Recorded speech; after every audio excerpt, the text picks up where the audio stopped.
Hey guys, going to talk a little bit today with you about magnolias and the scale that infests them. The magnolia scale attaches itself to the branches and sucks the plant juices. It's pretty hard to control because they do have that protective coating around themselves, the scale.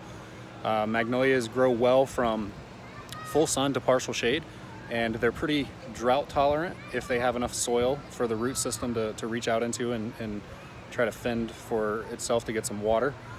So they are pretty hardy trees. They are widely grown in the southern United States, and I will flip you around here and you can see the scale that I'm talking about and the magnolia tree and the insects that are attracted to the feeding of the scale, and the sooty mold that grows on the leaves and inhibits photosynthesis and things like that. This is the little gem magnolia. You can see here the sooty mold, the black stuff growing on the leaves as a result of the insect feeding. So the insect feeding occurs, the piercing sucking insect, and it causes honeydew. It secretes honeydew as part of its feeding, and then this sooty mold grows on that. And then if you come up here, you can see the scale attached to the stems and the branches, and you also see these ants, and they are attracted and are feeding on the honeydew, which is a sweet excrement of the insect feeding. So these things, you can see them all the way up here. This is a bad infestation, and it attracts wasps and ants because they like the sweet honeydew.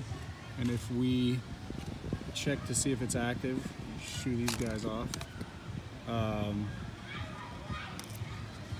you can see the blood. The scale's active. You can see the blood. It would just powder away, basically flake away, be dry and flaky if it were not active. So this insect basically attaches itself to the vascular tissue of the plant, and it feeds that way, and you can see it has the protective coating on it.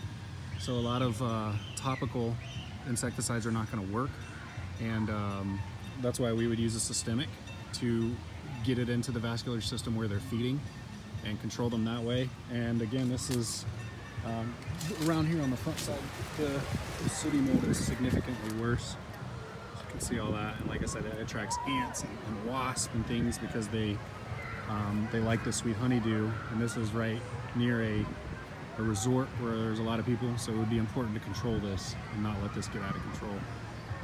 Just, you know, especially with those nuisance insects like the ants and the wasp, that would be bad, especially around a lot of people.